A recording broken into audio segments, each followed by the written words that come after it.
17th, India was elected as the non-permanent member of the United Nations Security Council for the 8th time.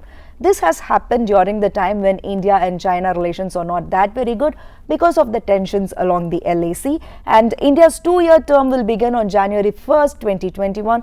But before going into the crux of this news, let me tell you about United Nations and what does it do, and then let's see about what does a seat at the United Nations Security Council actually means.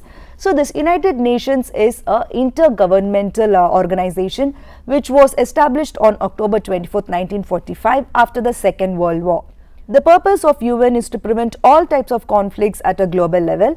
The major objectives of this organization includes international peace and security, promoting human rights, strengthening economic and social development, protecting the environment, and providing humanitarian aid in severe cases like famine, natural disasters, and armed conflicts. When the organization was founded, it had only 51 member countries, and now United Nations has 193 member countries. Only Palestine and the Holy See, which is in the Vatican City, are not a part of this United Nations. And if you would like to know more about why these two regions are not a member of United Nations, please do let me know in the comments. I will do a separate episode on that. And United Nations headquarters is in Manhattan in New York, and it is financed by the contributions from its member states.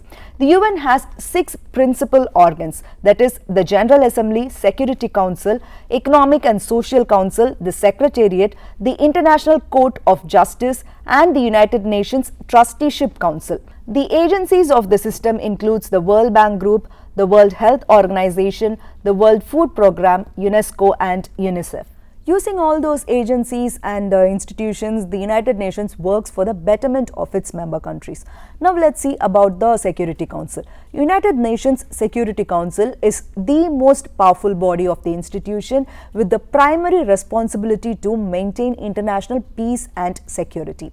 Not all countries that are part of the United Nations can become a part of the Security Council too. No, it does not work like that. The Security Council has a total of 15 memberships, 5 permanent member countries and 10 non-permanent member countries. The permanent member countries are the US, the UK, France, Russia, and China. The 10 non-permanent seats are distributed on a regional basis, like 5 for African and Asian states, 1 for Eastern European states, 2 for the Latin American and Caribbean states, and 2 for Western European and other states. To be elected to the Security Council, the candidate country must gain 2/3 majority votes of the member states in the General Assembly of the United Nations. India has now been elected as a non-permanent member, and it has got 184 votes out of the 193 member states. Previously, India has been elected as a non-permanent member of the Security Council of United States for the years 1950 to 1951, 1967 to 1968, 1972 to 1973, 1977 to 1978, 1984 to 1985, 1991 to 1992, and 2011 to 2012. Now let's see what does this getting of a non-permanent member seat at the United Nations Security Council means when there is a border dispute between India and China. China is a permanent member of the United Nations Security Council. We already saw that, and now India is also a non-permanent member.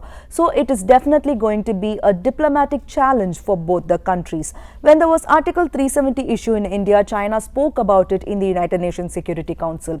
This is not acceptable because Kashmir issue is India's internal issue, and a foreign nation should not feel the need to bring it up at a global institution. And the Kashmir issue has actually been brought up at the Security Council 3 times so far. First time it was brought up in 1971, and after that it was brought up twice after India revoked the Article 370. A non-permanent seat at the United Nations Security Council helps India to raise a louder voice among the bigger countries, and it also helps to build favorable opinions about a particular cause or getting support of the decision makers when it comes to issues of security. The Kashmir and Ladakh issues are cases in point, and India is actually in the fight for getting a permanent seat at the United Nations Security Council. Meanwhile, we definitely will make complete use of this non-permanent seat for the next 2 years. Hope this episode was very informative, and if you have any doubts about the United Nations or the United Nations Security Council, please do let me know in the comments, and I will definitely try to clarify your doubt either in the comments or I will do a separate episode about it depending on the intensity of your doubt. And before I sign off, I would like to thank and welcome the new subscribers. Hope you all like this episode also. So stay connected with us for more such interesting updates. This is Nisha.